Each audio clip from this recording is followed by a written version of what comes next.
Essa é a videoaula número 1 de religião do 8º ano e hoje nós vamos falar sobre as crenças, a filosofia e a esfera política das religiões de matriz africana. Eu sou Márcia e convido você a conhecer um pouco mais dessa religião. O papel essencial da tribo e da família da religiosidade africana. O termo tribal, quando associado às religiões africanas, ele oferece uma chave para compreender algo essencial sobre elas, pois o respeito pelas tribos, clãs e famílias é mais importante do que o respeito pelo próprio indivíduo.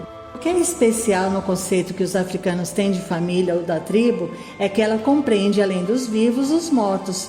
O ancestral permanece junto à tribo e torna-se espécie de espírito vivendo num mundo à parte, ou pairando sobre o lar para garantir que seus descendentes observem seus costumes. E o costume, ou organização da sociedade, ou ainda a constituição, para usar o nome mais moderno, foi estabelecido quando a tribo passou a existir, numa época em que os mitos chamavam de o princípio dos tempos. O dever dos vivos é assegurar a preservação dessa organização, o que consegue obedecendo cuidadosamente todas as regras e, acima de tudo, fazendo sacrifícios aos espíritos dos ancestrais. A família ela não consiste apenas nos vivos e nos mortos, mas também nos não nascidos, nos descendentes. É dever do indivíduo dar continuidade à família. Um dos piores males que a pessoa pode fazer é morrer sem deixar filhos. Quando uma família se extingue, a conexão dos espíritos ancestrais com a terra é cortada, pois não sobra ninguém para manter contato com eles. Então, se um homem tem mais de uma esposa e gera muitos filhos, a sua alma fica em paz.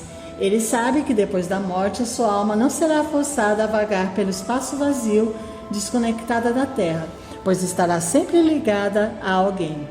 A ética na religião do candomblé brasileiro se constrói a partir da relação entre o adepto e seu orixá. Não há assim no candomblé uma ética de valor ou de princípio, é uma ética relacional. Ela depende de uma relação de cada pessoa com seu orixá e da manifestação dele. Também depende do estágio de iniciação da pessoa, pois cada estágio gera diferentes obrigações. A relação do adepto com seu orixá tem por objetivo alcançar um equilíbrio e uma busca que é constante. E um contexto ético no qual a noção judaico-cristã de pecado não faz sentido.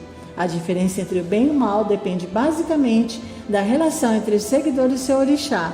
Não tem um sistema moral que se pauta no que é certo ou errado na relação entre cada indivíduo e seu orixá, uma vez que o aprendizado religioso sempre se dá longe aos olhos do... E na Umbanda brasileira, ela é diferente do candomblé, porque é uma religião inserida na cultura brasileira e é estruturada moralmente pelos princípios de fraternidade, caridade e respeito ao próximo. Para os adeptos dessa crença, não há preconceitos contra a ciência moderna, desde que sejam respeitados os limites quando se trata da vida. Aquilo que é certo para alguns é errado para outros. Não temos como determinar ou impor a verdade a ninguém. Existe uma lei do merecimento. Caso a pessoa não mereça, não existe tratamento. Deus criou o homem, o universo e a terra baseado no princípio universal que é respeitado por quase todas as religiões, que é o livre-arbítrio. Deus não impõe a nós condições como amá-lo, respeitá-lo ou segui-lo, e sim coloca o livre-arbítrio, que é a liberdade de escolha, conforme as suas ações, o seu comportamento, a sua postura, e você irá acolher na vida os seus merecimentos, sempre baseado na lei da verdade, do amor e da caridade, que são princípios também defendidos pelo cristianismo e fundamentados pelo filósofo e religioso Santo Agostinho. Falando de líderes religiosos, o fundador da Umbanda é o senhor Zélio Fernandino de Moraes. Esses chefes religiosos podem ser sacerdotes e mulheres sacerdotisas. Eles também são chamados de pais e mães de santo, que são justamente os intermediários para a manifestação das entidades. Há regras que devem ser observadas pelos sacerdotes na sua vida religiosa e na vida religiosa do terreiro, sobre a sua direção. O candomblé não tem fundador, mas os babalorixás, que são os homens, ou as ialorixás, que são as mulheres, têm seus herdeiros. E quando morrem, esses herdeiros assumem automaticamente a chefia do culto, para que o mesmo não seja interrompido. há uma espécie de testamento que contém uma extensa lista dos classificados para a sua sucessão.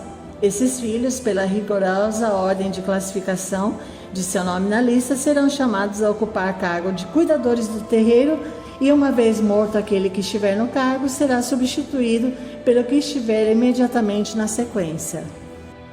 A gente se vê na próxima aula. Faça as tarefas com capricho.